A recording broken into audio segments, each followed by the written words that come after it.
Before time, before space, before light, there was nothing.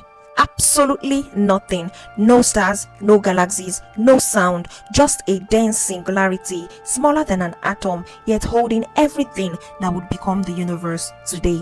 And then something happened.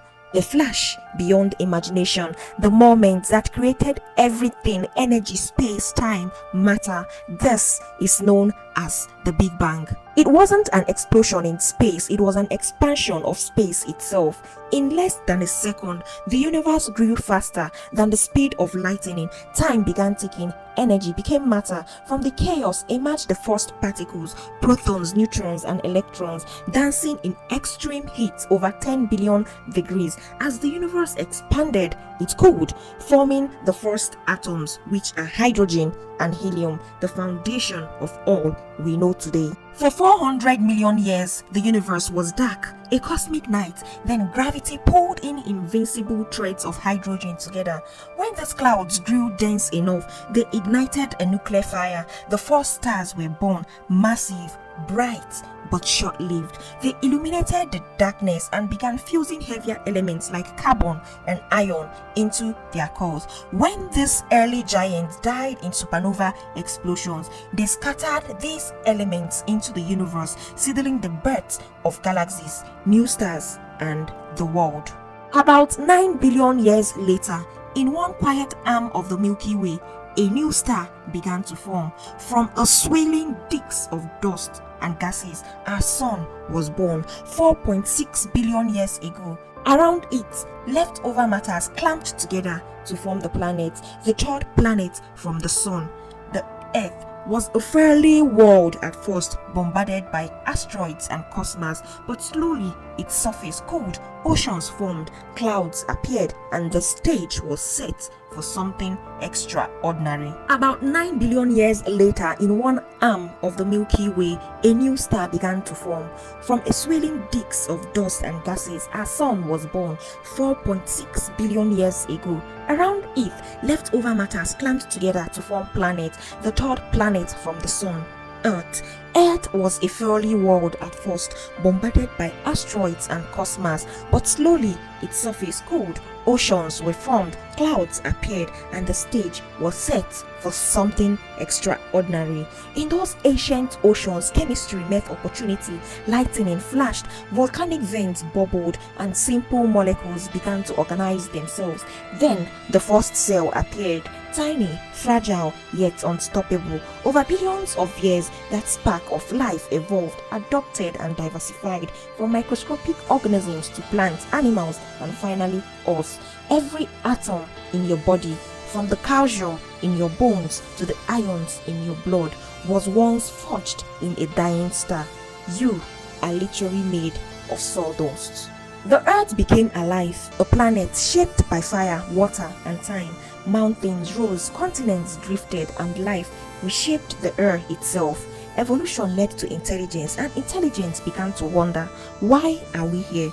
The world is the way it is today because of 13.8 billion of years of cosmic balance, chaos, and other creation and destruction. Every sunrise, every breath, every heartbeat is a continuation of that first great moment, the Big Bang, still echoing through us, even today. We are not separate from the universe. We are the universe made conscious. Every star you see today is a reminder of where we come from. The story of the universe is not just history, it's our story, the story of you and I, and it is still being written even today. The world we live in is grouped into 7 continents. We were taught from grade school that there are 7 continents, but if you ask a geologist, a geographer, or even a historian, you will get 3 different answers. So, what actually is a continent? Most people think it is just a giant piece of land surrounded by water, but look at Europe and Asia, for example. There's no ocean between them. They sit on the same massive tectonic plate. In fact, for a long time, the word continent didn't mean landmass. It meant contained land. It was about culture, borders, as much as it was about rocks and soil. Today, we define them by tectonic plates and continental shelves. A continent is a large continuous landmass on Earth. It's not just land, it's land shaped by tectonic forces, oceans, and history. Continents are separated mostly by oceans, sometimes by mountains, and most times by nothing other than a political human binding agreement. They formed over millions of years as Earth's surface slowly moved, cracked, and reshaped itself. Long before humans walked the planet, the continents were already drifting, colliding, separating, and changing the world beneath them. Ultimately, a continent is a chapter in Earth's diary, a way for us to organize the shifting chaos of the planet.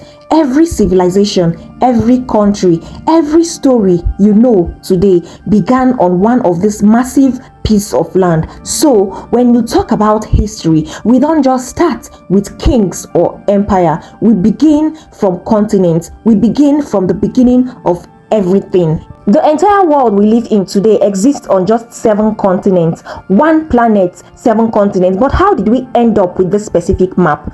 It all started with Pangaea, a single supercontinent that broke apart like a puzzle. I shall explain beginning from the largest. We have Asia, the giant holding 60% of humanity. Asia is the largest, home to ancient civilization, vast empire, and more than half of humanity. We have Africa, the cradle of our species. Africa is the cradle of humankind, where human history began and where some of the world's oldest culture still live even today. North America. North America is shaped by indigenous civilization, exploration, and modern global culture. South America. South America is rich in ancient empires, rainforests, and cultural fusion. Antarctica. Antarctica is the frozen laboratory. Antarctica is the coldest, quietest continent. No countries, no permanent population. Nobody lives there, only science and ice. Europe. Europe is the peninsula of peninsula that shaped the modern world. Europe is smaller in size but deeply influential in politics, philosophy, and global history. Oceania. Oceania is the island continent that's been drifting solo for millions of years. Oceania can also be called Australia, defined by isolation, unique cultures, and island nations spread across the Pacific. Every one of these landmass has its own pulse, its own climate, and a story that spans billions of years. I'm quite sure you have wondered why some countries are grouped into a continent even when it feels like they don't belong there.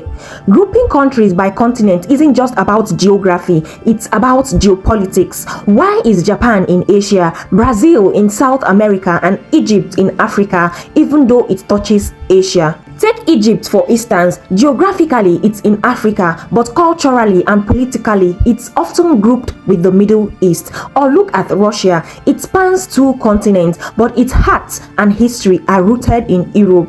We use continents as folders to organize our world. We group them by shared tectonic plates, but we also group them by shared history, language, and trade. A continent is the neighborhood, but the country is the home. That's why Nigeria is in Africa, China is in Asia, and France is in Europe. Some countries exist at the edge of a continent. Russia stretches across Europe and Asia. Turkey connects 2 continents. Egypt is politically Africa, even though part of it lies in Asia. Over time, humans agreed on continental grouping to make sense of the world for the purpose of trade, culture, politics, and identity. So, why continents are natural, how countries fit into them is something shaped by history, agreement, and not just land. I think it is correct to say that continents divide the earth while countries give it its identity. This is the World History Storyteller. Follow us as we unlock this journey starting from the largest continent in the world, which is Asia. Thank you.